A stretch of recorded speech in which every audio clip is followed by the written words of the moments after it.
Ina ma ni ce muke tare da kai. Amma ina fatan a ce ni ce. Da zan sami ka a matsayin miji. Da na kowace mace ne da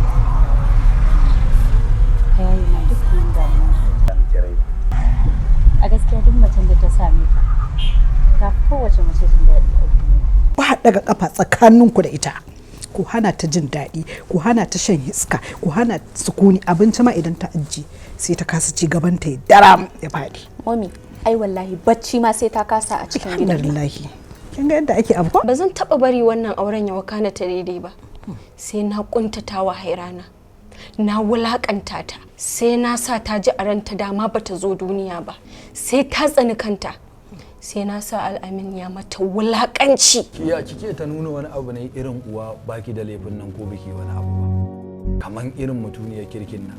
Ta ya za ki tafi da wannan fuskar gurin iyayena ki rika nuna alamun irin kina cikin damuwa ko kuma irin ni da ke ba ma jituwa. Me yasa jiya ba ta bujuro da irin wannan maganar ba? Saboda ita mahaifinmu ya mai da mu ba komai ba a cikin gidan nan. Ya nuna mata soyayya fiye da mu. Ya nuna ya fi santa. Ai wallahi masifa da bala'i yanzu ta fara shiga. Kuna tafiya da Hairana? Na. A raka bayar da space tsakaninka da ita. To, kai tracking ɗinta, an kai tracking ɗinta ka raka bibiyarta daga nesa nesa kakka bari ta sani. Wannan channel ɗin yana da wahalar kamawa domin a ƙauye yake. Ka yi amfani da lissafi. Kuma mai yunwa abinci ma baya ciwa.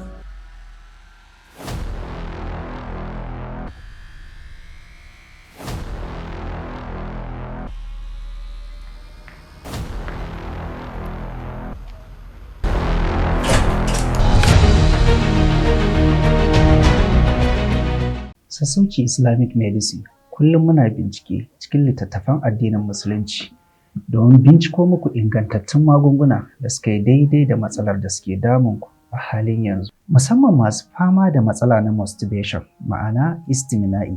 Istimina'i shine wasa da al'aura domin biya wa kai bukata. Yana haifar da illoli a jikin ɗan adam kamar haka.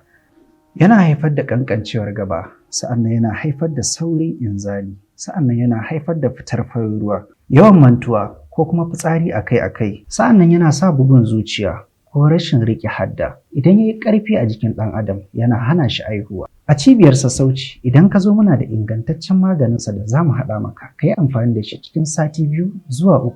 Ka yi flushing ɗinsa gaba ɗaya da iznillah. Ga 'ya'ya mata yakan haifar musu da rikicewar al'ada ko kuma jin zafi lokacin saduwa. Sa'annan yakan hana 'ya mace aihuwa, sai kaga an yi aure shekara da shekaru ko batan wata babu. To muna da ingantaccen maganin istimina'i wanda muke bayarwa a yi amfani da shi a rabu da matsalar cutar bi iznillah. Sa'annan muna da ingantaccen magani na ulcer ko kuma na infection, ma'ana sanyi ga kowane irin halitta na ɗan adam. Cibiyar sassauci muna da rassa kamar haka. Babban ofis ɗinmu yana nan a cikin garin Kano. Sa'annan muna da ofis Abuja, Lagos, Bauchi, Sokoto, Maiduguri tare da ƙasar Nijar. Sa'annan muna da ofis a cikin ƙasar Abidjan, ma'ana Cote d'Ivoire, da kuma ƙasa mai tsarki wato Saudiya, da kuma ƙasar Libya da Benin. Sa'annan muna tura saƙon maganinmu a ko'ina kake a faɗin duniya cikin awa 24 saƙonka zai isa gare ka bi iznillah. Sa'annan cibiyar sassauci duk ofisoshinmu ba mu da ofis a ƙasar Benin sai saman Benin. A kiyaye, mun gode sosai.